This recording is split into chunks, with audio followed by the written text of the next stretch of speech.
a parasite city. Suppose 5,000 men to own $30,000 each. Suppose these men to move, with their families, to some desolate place in the state, where there is no opportunity for the profitable pursuit of the occupations either of commerce, agriculture, or manufacturing. The united capital of these 5,000 men would be $150 million. Suppose, now, this capital to be safely invested in different parts of the state. Suppose these men to be, each of them, heads of families, comprising, on an average, 5 persons each. This would give us, in all, 25,000 individuals. A servant to each family would give us 5,000 persons more, and these added to the above number would give us 30,000 inches all. Suppose, now, that 5,000 mechanics who makers, bakers, butchers, etc. hold settle with their families in the neighborhood of these capitalists, in order to avail themselves of their custom.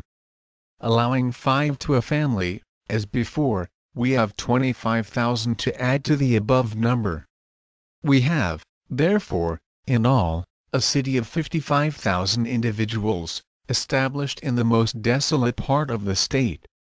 The people in the rest of the state would have to pay to the capitalists of the city 6% on $150 million every year.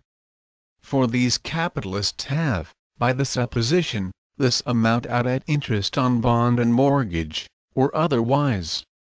The yearly interest on $150 million, at 6%, is $9 million.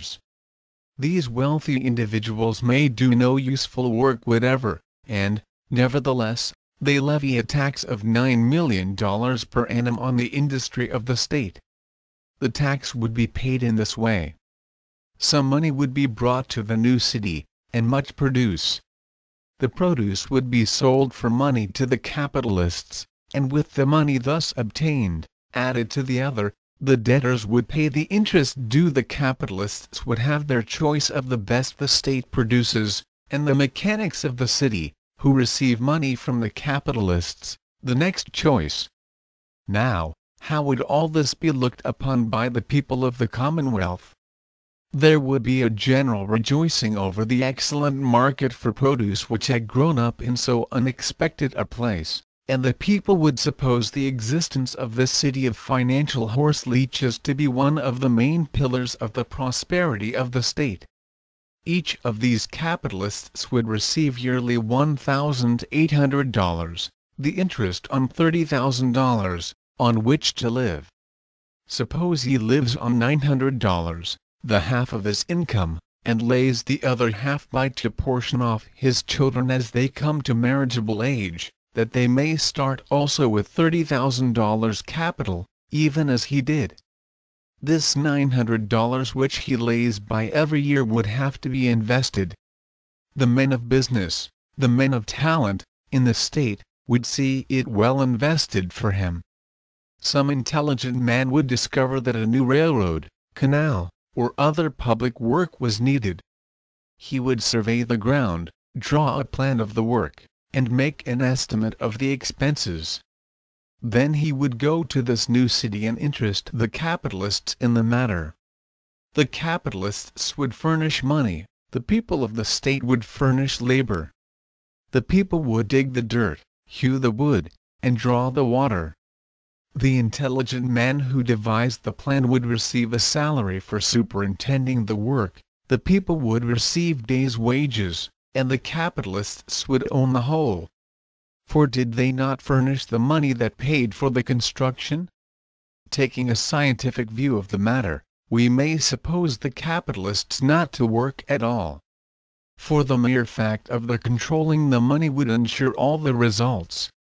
We suppose them, therefore, not to work at all. We suppose them to receive, each of them, $1,800 a year. We suppose them to live on one half of this, or $900, and to lay up the other half for their children. We suppose new married couples to spring up, in their proper season, out of these families, and that these new couples start, also, each with a capital of $30,000. We ask now, is there no danger of this new city's absorbing unto itself the greater portion of the wealth of the state?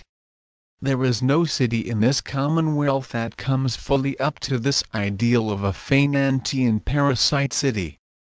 But there is no city in the state in which this ideal is not more or less completely embodied too. The currency.